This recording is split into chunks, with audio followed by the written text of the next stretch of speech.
was our highway, was our expressway, the Ohio River, Mississippi River coming down through here. So steamboats started coming in. Now, how many of y'all like this railroad track over here? Somebody's got to have, so you got to raise your hand. You got to have some sense. You've heard this before.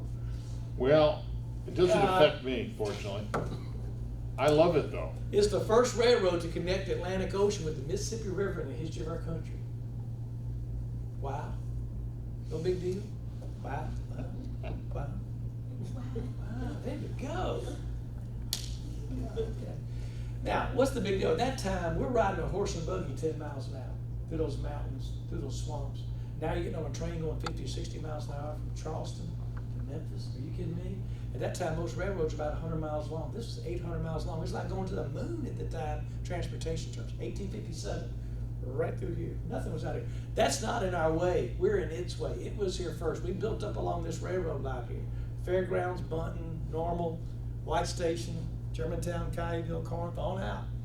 We built up around it. The materials to build that administration building in 1910, when it opened in 1912, wasn't it? Came out. It was outside the city limits for the first 18 years. The college was here, West Tennessee Normal School. They brought the materials out by the railroad track to build that administration building in Miners Hall over there in 1912. So you get to the Civil War and the importance of Memphis in the Civil War. You know, we're from Tennessee, the 11th state, the final state to join the Confederacy, but no, the Union strategy was to get control of the western rivers, and Memphis was a big transportation center. Steamboats, rail right here. You control the troop and supply movement. So the number one strategy, get control of the western rivers, and Memphis was a strategic port here on the western side of the country. And we had one naval battle, June 6, 1862. 5,000 citizens sat on the banks of the Mississippi River and watched the naval battle of Memphis like it was an NFL football game or a fireworks show. They're just shooting each other in the river, not on the land. And it lasted 90 minutes. It was the largest inland naval battle in the history of the world. It occurred right here in Memphis, Tennessee, June 6, 1862, right? Yes, sir. Okay. And so we're quickly a northern occupied town for the last 3 years of the war. Very strategic northern occupied town. No buildings burned at all. Atlanta's being burned. Montgomery's being burned. Richmond's being burned. Memphis survives. We're a hospital town. We house over 7,000 wounded Union soldiers. That's the start of our great hospital tradition. Business was so good here. First Tennessee Bank actually opened in the middle of the Civil War here. The 14th oldest bank charter in America. So we survived the Civil War. The Peabody Hotel opens 1869. We're a fast-growing city. We got that rail coming in here intact, steamboats. And then what we say, what the Civil War couldn't do to Memphis, the mosquito did. In 1878, we had a series of yellow fever epidemics, or in the 1870s, but in 1878, we started the summer. Oh, back during the Civil War, we're a sanctuary city. We didn't have that term back then. We have it now. But all the freed slaves or runaway slaves were coming into Memphis. Our population doubled during that time. Most cities in the South lost population, so we grew population and became a big melting pot at that time. And so now you get after the Civil War, 1878, we had 40,000 citizens to start the summer. 25,000 leave immediately because they see the yellow fever coming. Of the 15,000 left behind, 5,000 died. We lose 3/4 of our population in 1 month due to desertion and disease. Go into bankruptcy for 14 years as a city, not even known as the city of Memphis. We formed our Board of Health. We had a man come to town by the name of George Waring who thought it'd be a good idea to separate the sewage water from the drinking water. Pretty healthy thing to do, don't you think? Not drink out of the Mississippi River, but you know, where you're peeing and everything, you know. So we're the model for the industrial sanitary sewer in our country. There's over 200 cities in America that are modeled after the Memphis sanitary sewer plant from 1880. You don't needed to know that, did you? You woke up this morning thinking about that. I'm sure you did. We formed our Board of Health. We found our first artesian well. We have a great, so unlimited, basically, source of clear water. In fact, Mississippi's suing us for us right now because we're drawing some of their water, they say. That was 1887. So by 1900, we finally grow through immigration from the Delta and in-migration from Europe to have over 100,000 citizens by 1900. By 1904, we had 8 automobiles in Memphis, and the speed limit was 8 miles an hour. How about that?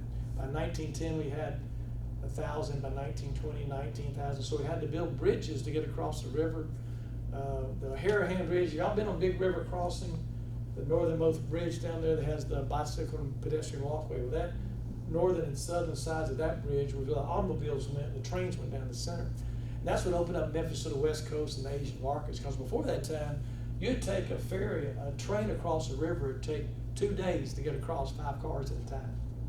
So now you're going in 5 minutes. That made a big deal. And automobiles came to town. 1909, W.C. Handy came to Memphis, drawn to that Beale Street.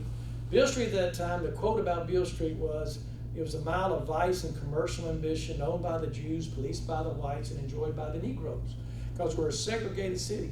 Now, you go to the Pink Palace exhibit over here, there's a young black man, we call him black now, right? Are you black? Okay, we call him black. But back then, the word was Negro.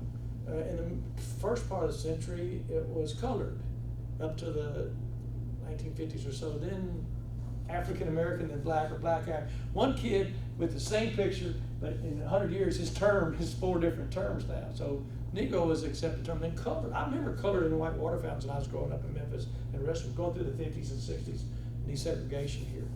So Beale Street was, again, we were a segregated city for the first 50 years, but anything goes on Beale Street. We're the murder capital, the gambling capital, the cocaine capital, the house of commercial affection capital of the world. You know, it was just a rough and tumble city. But W.C. Handy was drawn here with that blues music. And that story about the Memphis Rock and Soul Museum is the blues musicians coming up that highway to Memphis, St. Louis, Chicago, Detroit for economic opportunity, bringing the culture up. And that blues music got into Beale Street, and the whites and blacks started getting together. And Sam Phillips came from Florence, Alabama, opened up a recording studio at 706 Union Avenue, recording black artists. Rufus Thomas said Sam was looking for a white boy who could sing black music, which became Elvis singing old blues songs in a different pace. Stacks opened up. So blues came up. The blues are the roots, the rest are the fruits, is what they say. The Smithsonian said, in the quest to identify the roots of America's music, all roads led to Memphis. Memphis is the only city in America to have 2 Tony Award-winning musicals about its music history.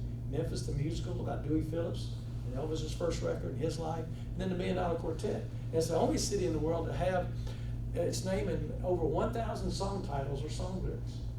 That double anybody else. New York, Miami, Nashville, Olive Branch. You know, so people love singing and writing about me. The music is here, it's in the mojo. That was 1912. W.C. Handy had written a song for a man running for mayor named Crump. Later got its name changed to the Memphis Blues. The first blues song ever published in the history of our country came out of Beale Street. They were Pacing Handy and 4th and Beale. 1916, Clarence Saunders changed the way the world shopped for groceries in Memphis, Tennessee. Opened the first self-service grocery store in downtown Memphis at Main and Jefferson. Piggly Wiggly at that time.